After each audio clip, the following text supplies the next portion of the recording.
Hello बच्चों, क्या हाल है आप सबका। चलिए आज की वीडियो में हम लोग को देखना है कॉम्प्लेक्स नंबर का इंट्रोडक्शन। हम लोग आज देखने वाले हैं कॉम्प्लेक्स नंबर होता क्या है, किस चीज़ का नाम है, क्यों इसका नंबर कॉम्प्लेक्स नंबर ही पड़ा, क्यों नाम इसका, और इसमें क्या क्या टर्मिनोलॉजी जो है वो धीरे धीरे छोटी छोटी चीज़ें जानी जाए, और क्या क्या इस टॉपिक के अंदर हम लोग को पढ़ना है ये भी समझते हैं। ठीक है, चलिए सबसे पहले ध्यान से देखिए, इसका नाम है कॉम्प्लेक्स नंबर। वर्ड यूज हुआ है नंबर। नंबर का मतलब आपके दिमाग में क्लियर हो रहा होगा। नंबर का मतलब कि ये कोई क्या है, नंबर सिस्टम है। क्या है ये, नंबर सिस्टम है। अब सबसे बड़ा क्वेश्चन आपके दिमाग में उठेगा ये कि अगर ये नंबर सिस्टम हमारे पास है तो नंबर सिस्टम में हम लोग तो सारे नंबर्स पढ़ के आ चुके हैं। सारे नंबर्स मतलब हमने क्या पढ़ लिया, रियल नंबर्स हमने पढ़ा, क्या रेशनल नंबर्स हमने पढ़ा, क्या इंटीजर्स हमने पढ़ा, क्या नेचुरल नंबर्स हमने पढ़ा, क्या होल नंबर्स। तरह तरह के नंबर्स हमने पढ़ लिए। तो अब कौन सा ऐसा नंबर बच गया जो कि हमको कॉम्प्लेक्स नंबर में डालना पड़ा। सबसे बड़ा क्वेश्चन तो दिमाग में यही उठेगा कि भाई हम तो सारे नंबर्स पढ़कर आ चुके हैं। होल नंबर जानते हैं, नेचुरल नंबर जानते हैं, इंटीजर्स जानते हैं, रेशनल नंबर जानते हैं, रियल नंबर जानते हैं। रियल नंबर तो यहाँ तक बोलता कि ये from minus infinite two plus infinite है। तो अब कौन सा नंबर बच गया जो कॉम्प्लेक्स नंबर में हमको इंसर्ट करना पड़ेगा। तो इसके बारे में समझने से पहले थोड़ा चीज़ देखिए। अगर नेचुरल नंबर है तो ये होल नंबर से छोटा होता है, होल नंबर है तो ये इंटीजर से छोटा होता है, इंटीजर्स है तो ये रेशनल नंबर से छोटा है,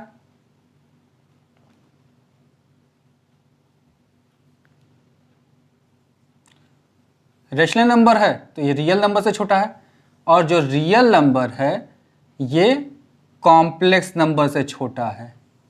यानी कि अब तक का जो सबसे बड़ा नंबर सेट है वो कौन सा है, कॉम्प्लेक्स नंबर है। कॉम्प्लेक्स नंबर के अंदर सारे नंबर रहते हैं, real number, rational number, integers, whole number, natural number, सारे के सारे नंबर इंक्लूडेड है इन कॉम्प्लेक्स नंबर्स। ठीक है, और कॉम्प्लेक्स नंबर को हम लोग रिप्रेजेंट करते हैं किससे, स्मॉल जेड से। किससे रिप्रेजेंट किया जाता है, स्मॉल जेड से। ध्यान रखिएगा, किससे रिप्रेजेंट करते हैं, स्मॉल जेड से। अब आपके दिमाग में एक चीज बैठ गया होगा कि कॉम्प्लेक्स नंबर अगर बिगेस्ट नंबर सेट है, सबसे पहले चीज ध्यान से देखिएगा, जब कॉम्प्लेक्स नंबर के अंदर सारे के सारे नंबर सेट आ गए, यानी कॉम्प्लेक्स नंबर जो हो गया कौन सा नंबर सेट हो गया, बिगेस्ट नंबर सेट हो गया, बिगेस्ट नंबर सेट। तो बिगेस्ट नंबर सेट है तो ऐसा कौन सा नंबर बचा था जो कि ऐड करना पड़ा रियल नंबर के बाद भी हमें, क्योंकि रियल नंबर तो कहां से कहां चल जाता है। देखिए नंबर लाइन अगर आपको पता है तो ये है आपका क्या, माइनस इनफाइनाइट, ये क्या है प्लस इनफाइनाइट। सेम ऐसे ऊपर प्लस इनफाइनाइट है, नीचे क्या है माइनस इनफाइनाइट। सारे के सारे नंबर तो रियल नंबर के अंदर आ ही गए, सारे के सारे नंबर रियल नंबर के अंदर आ ही गए।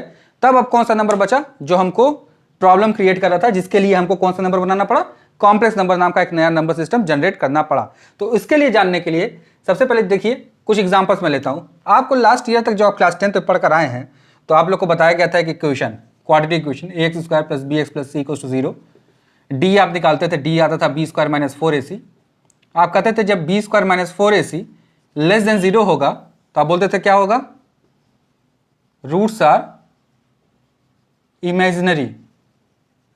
रूट्स क्या होंगे आपके, इमेजिनरी होंगे। ठीक है, तो यही इमेजिनरी नंबर को जब हम ऐड कर देते हैं रियल नंबर में तो ये जो नंबर सिस्टम बनता है इसी को हम कहते हैं कॉम्प्लेक्स नंबर। ध्यान से देखिए कितना इजीली समझ लिया आपने। डी आप पढ़कर आ चुके हैं, इसमें लेस देन 0 आता था तो आपको बोला गया था क्या, रूट्स आर इमेजिनरी। ठीक है, तो रूट्स इमेजिनरी होने का मतलब इमेजिनरी नंबर एक अनोखा नंबर रहा होगा जो आपको नहीं जानते होंगे, तो इसीलिए रूट्स इमेजिनरी बोल के आप छोड़ देते थे। तो इमेजिनरी नंबर में जब रियल नंबर अटैच हो जाता है तो वो बनता था क्या, कॉम्प्लेक्स नंबर। वर्ड कॉम्प्लेक्स क्यों पड़ा, कॉम्प्लेक्स का मतलब कुछ दो चीजें इसमें होती होंगी अलग अलग। जैसे आपको पता होगा कॉम्प्लेक्स सॉल्ट, अगर आप लोग जानते हो कॉम्प्लेक्स सॉल्ट, तो कॉम्प्लेक्स में क्या होता है, सॉल्ट एक होता है, सॉल्ट में क्या होता है, एक प्लस और एक माइनस। सेम ऐसे ही कॉम्प्लेक्स में भी क्या होगा, पॉजिटिव और नेगेटिव। तो यहां पे भी दो चीजें होती हैं, एक होता है रियल और एक होता है क्या, इमेजिनरी। एक होता है रियल और एक होता है क्या, इमेजिनरी। अब सबसे बड़ा क्वेश्चन दिमाग में एक और चीज उठ गया कि अब ये इमेजिनरी नंबर कौन सा नंबर है। तो इसको देने वाले जो थे, पहले इसके बारे में जान लिया जाए, इसको देने यूज किया था। ठीक है, और कॉम्प्लेक्स नंबर को, इमेजिनेशन को उन्होंने शॉर्ट फॉर्म आई से रिप्रेजेंट किया था, जिसके जो थे वो थे यूलर। ठीक है, इन्होंने सबसे पहले कॉम्प्लेक्स नंबर को, फुल फॉर्म होता है क्या, आयोटा। क्या रिप्रेजेंटेशन हो गया इसका, आई, और इसको रिप्रेजेंट कैसे करते हैं, फुल फॉर्म क्या है इसका, आयोटा है। ठीक है, चलिए अब इसके बारे में अगर आप समझ गए हो तो अब देखते हैं भाई इमेजिनरी नंबर होता क्या चीज है। देखिए इमेजिनरी नंबर क्या होता है, ध्यान से देखा जाए।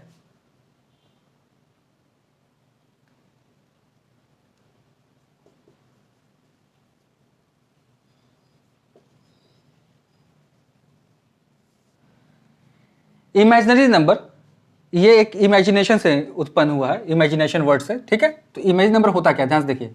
अगर लास्ट ईयर आपको सॉल्व करने को ये क्वेश्चन दिया जाता तो आप बताते x square equals to 4, x equals to +-2, ये दो चीज बता देते आप आंसर।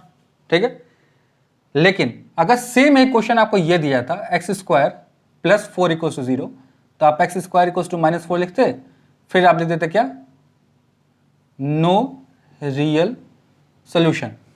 क्या लिखते थे आप लास्ट ईयर तक, नो रियल सोल्यूशन, क्योंकि आपको कॉम्प्लेक्स नंबर में इमेजिनरी नंबर का बारे में पता नहीं था। तो जो यही आंसर आता है, एक्स की वैल्यू अगर आप निकालनी चाहेंगे तो क्या लिखेंगे, स्क्वायर रूट ऑफ -4। तो ध्यान से देखिएगा, प्लस माइनस रूट में 4 इंटू रूट में -1, ये रूट में -1 जो है यही है आपका इमेजिनरी नंबर। यही रूट में जो -1 है क्या आपका है, इमेजिनरी नंबर। यहीं से इमेजिनरी नंबर की क्या हुई, उत्पत्ति हुई है। ठीक है, तो ये रूट में जो -1 अलग अलग जो स्प्लिट हुआ, रूट में -1 जो है यही इमेजिनरी नंबर है।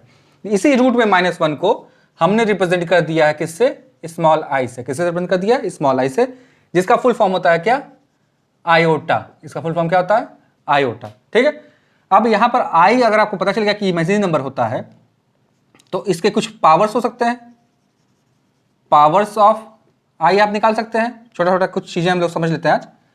देखिए अगर स्क्वायरिंग बोथ द साइड करें तो आई स्क्वायर की वैल्यू देखिए कितनी आ जाएगी आपके पास, -1। स्क्वायरिंग बोथ द साइड किया तो मैंने वैल्यू कितनी आ गई, -1। सेम इसी तरह अगर आई स्क्वायर में इंटू आई कर दे तो -1 में भी इंटू आई करना पड़ेगा, तो आई क्यूब की वैल्यू कितनी आ गई, -i आ गई। सेम इसी तरह देखिए आई स्क्वायर में इंटू आई स्क्वायर कर दें तो कितना आ जाएगा, -1 को हमको 2 बार मल्टीप्लाई करना पड़ेगा, तो आई टू द पावर 4 की वैल्यू कितनी हो जाएगी, 1। देखो देखिए भाई सभी लोग जल्दी से, आई की value square root of -1, i square की वैल्यू -1, आई क्यूब की वैल्यू -i, आई पावर 4 की वैल्यू 1 हो गई। इस प्रॉपर्टी पे बेस देखिए आई का पावर 4 हमेशा 1 हो रहा है, तो आई का कोई भी पावर का 4 का मल्टीपल कुछ भी होगा, आंसर हमेशा कितना दे जाएगा हमको, 1 दे जाएगा। आई का 4 का मल्टीपल हमेशा कितना दे जाएगा हमको, आंसर 1 दे जाएगा। देखिए ध्यान से, आई का 4 का मल्टीपल हमेशा कितना दे जाएगा, 1। इसीलिए कहा जाता है जब भी आई का पावर मोर देन 4 आता है तो उसको हम लोग 4 से डिवाइड कर लेते हैं। किसे डिवाइड कर लेते हैं, 4 से। देखिए मान लीजिए आपसे किसी ने पूछा आई टू द पावर 103 की वैल्यू हमको बताइए, एग्जाम्पल लिख लेते हैं, आई पावर 103 की वैल्यू बताइए हमको आप, तो 103 को आप फटाक से 4 से डिवाइड करिएगा, 4 2 ज़ा 8, 4 5 ज़ा 23, तो जो रिमाइंडर आता है बस वही आंसर हो जाता है। देखिएगा भाई ध्यान से, आई पावर 3 और आई पावर 3 की वैल्यू कितनी होती है, -i। ये आंसर आ गया मेरा। देखिए कितना इजी टास्क था। ठीक है, तो जब भी हमको आई का पावर मोर देन 4 मिलता है तो हम लोग क्या करेंगे, उसको किस में लिख देंगे हम लोग फटाक से, कैसे लिखेंगे, 4 से डिवाइड करेंगे और जो रिमाइंडर आता है वही आई के पावर पे हम लोग लिख देते हैं। अब वो इन 3 में से कोई एक होता है। ठीक है, एक चीज और ध्यान रखिएगा, आई जो होता है उसकी वैल्यू कभी नहीं लिखे जाती है। मान लीजिए किसी को मैंने सॉल्व किया, उसका आंसर सिर्फ आई आ गया, तो आई की वैल्यू -1 ये हम लोग नहीं यूज करते हैं, ये नहीं लिखते हैं। आई के फॉर्म में ही आंसर को छोड़ दिया जाता है। आंसर हमेशा किसके फॉर्म में छोड़ देते हैं, आई के फॉर्म में छोड़ देते हैं। ध्यान से समझ रहिएगा बात को। तो इमेजिनरी नंबर का व्यू आपके दिमाग में क्लियर हो गया होगा कि इमेजिनरी नंबर कहां से आई। जब हम लोग किसी क्या लेते हैं, नेगेटिव नंबर का जब स्क्वायर रूट लेते हैं तो जो हम लोग का -1 जो एक प्रॉब्लम क्रिएटर होता है उसी को मैंने क्या बोला हुआ है, imaginary number, which is represented by small i whose full form is iota. Iota stand for imagination. इसका ग्रीक वर्ड में जब आप मीनिंग देखेंगे तो इसका मतलब होता है इमेजिनेशन। इसको देने वाले कौन थे, यूलर थे, जिन्होंने सबसे पहली बार इमेजिनरी नंबर को इंट्रोड्यूस किया था। आई का पावर 4 का मल्टीपल जब भी आता है हमेशा आंसर कितना आता है उसका, 1 आता है। 4 के मल्टीपल का आंसर हमेशा कितना आता है, 1 आता है। इतनी बातें अपने दिमाग में बैठा लीजिएगा। ठीक है, अब अगर आपको इमेजिनरी नंबर के बारे में क्लियर हो गया हो डेटा थोड़ा सा दिमाग में, तो हम लोग आते हैं अब होता क्या है कॉम्प्लेक्स नंबर, इसके बारे में समझा जाए। देखिए अभी आपको मैंने बताया था complex number is combination of 2 numbers. एक था रियल नंबर और एक था क्या, इमेजिनरी नंबर। ठीक है, एक था रियल नंबर और एक था क्या हमारे पास, इमेजनरी नंबर। तो कॉम्प्लेक्स नंबर जो स्मॉल z होता है ये x प्लस आई वाई के फॉर्म में होता है, where x is purely real and y is imaginary. y क्या है? इमेजिनरी। तो प्योरली रियल क्या कहते हैं इसको हम लोग? पार्ट बोलते हैं। इसको भी क्या बोलते हैं हम लोग? पार्ट। ठीक है। अब कैसे डिसाइड करते हैं कि कौन सा रियल है कौन सा इमेजिनरी है? जिस भी पार्ट में i से मल्टीप्लाई होता है, जिस भी पार्ट में किससे मल्टीप्लाई होता है? i से, that term is known as imaginary part. और जो बिना i वाला होता है उसको क्या कहते हैं हम लोग? रियल पार्ट बोलते हैं। ठीक है। तो ध्यान दीजिए, तो इसको इतने बड़े स्टेटमेंट को शॉर्ट में लोग लिखते हैं R E with in bracket z is x and I am with in bracket z is y। ठीक है। रियल पार्ट को हम लोग क्या लिखते हैं? x लिखते हैं, और इमेजिनरी पार्ट को हम लोग क्या बोलते हैं? हम लोग y बोलते हैं, इस अकॉर्डिंग टू दिस क्वेश्चन। ठीक है।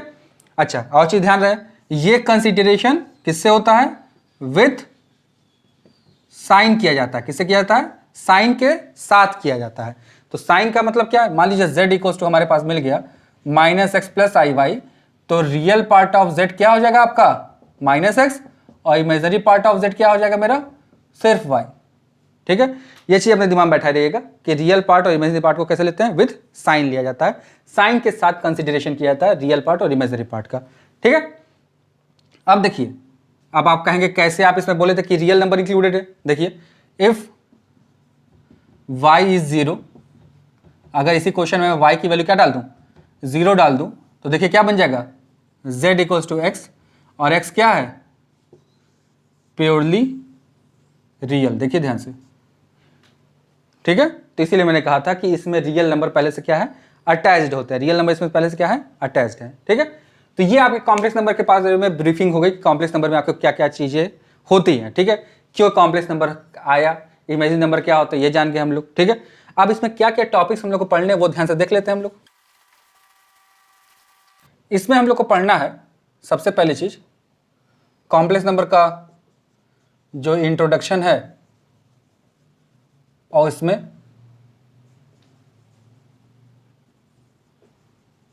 Algebra of complex number. Algebra of complex number में क्या क्या पढ़ेंगे हम लोग? Addition, subtraction, multiplication and division. ठीक है।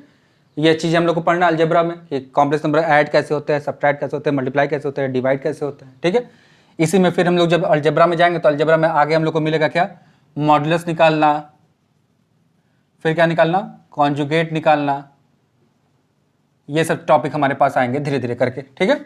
फिर हमारे पास एक टॉपिक था इसमें लोकस ऑफ कॉम्प्लेक्स नंबर, और इस टॉपिक को आप देखेंगे तो इसको हमने सिलेबस से क्या कर दिया है? रिड्यूस कर दिया गया है। जो न्यू सिलेबस पैंडेमिक के बाद जो बन कर आई है उसमें कॉम्प्लेक्स नंबर में से लोकस को रिड्यूस कर दिया गया है। तीसरा फिर आएगा क्या? क्यूब रूट ऑफ यूनिटी, जिसको रिप्रेजेंट करते हैं हम लोग ओमेगा से। चौथा आएगा एक पास डी मोइवल्स थ्योरम। फिर पांचवा आएगा यूलर्स फॉर्म, ये इतना आएगा। फिर छठा आएगा आपका square root of complex number, और सबसे इंपॉर्टेंट इसका वो का representation of complex number. Representation of complex number, तो कॉम्प्लेक्स नंबर को रिप्रेजेंट जिस प्लेन पे करते हैं उस प्लेन का एक नाम रखा गया है, that is known as Argand plane. क्या बोलते हैं इसको? Argand plane. कुछ जगह पढ़ेंगे तो क्या पढ़ेंगे इसको? गॉसियन प्लेन भी बोलते हैं। ठीक है। आर्गेंट प्लेन या गॉसियन प्लेन, दोनों में से कोई भी एक नाम बोल सकते हैं। तो जिस कॉम्प्लेक्स नंबर को जिस प्लेन पर रिप्रेजेंट करते हैं that plane is known as Argand plane और गॉसियन प्लेन। इतने मेजर टॉपिक है जिसको हम लोग को पढ़ना है। ठीक है। इसके अलावा जो कॉम्पिटिटिव एग्जाम का जो प्रिपरेशन कर रहे हो उनके लिए आपके लिए आएगा क्या? आठवां टॉपिक आ जाता है क्या? रोटेशन। रोटेशन ऑफ एक्सिस एक टॉपिक आ जाता है। रोटेशन कैसे होता है, कॉम्प्लेक्स नंबर हमको दिया तो उसको हम लोग इमेज कैसे निकाल सकते हैं, किस कोऑर्डिनेट में कैसे जाएगा। तो वो लोकस में ही आता था, लेकिन लोकस को हटा दिया गया है। न्यू सिलेबस जब तक नहीं आता है मेंस के लिए तब तक तो हमारे लिए वो सिलेबस में ही जो ओल्ड स्टूडेंट अभी हैं बाकी जो नए बच्चे हैं उनके लिए लोकस और ये दोनों एक साथ अपने मन से हट चुके हैं। ठीक है, तो इतना हमारे पास पढ़ने के लिए है। अब इसको धीरे धीरे आपको वीडियोस प्रोवाइड किए जाएंगे, जैसे एक एक टॉपिक वाइज, ताकि आपको समझने में भी आसानी रहे। और क्वेश्चन जो होंगे आपके पास एनसीईआरटी, आर डी शर्मा और एमएल अग्रवाल के क्वेश्चन आपको मेजॉरिटी कराए जाते हैं। ठीक है, तब तो आज का वीडियो हम लोग यहीं पे एंड करते हैं, फिर मिलते हैं आपसे नेक्स्ट वीडियो में। तब तक घर पर रहिए, सेफ रहिए और गवर्नमेंट के गाइडलाइन को फॉलो करते रहिए।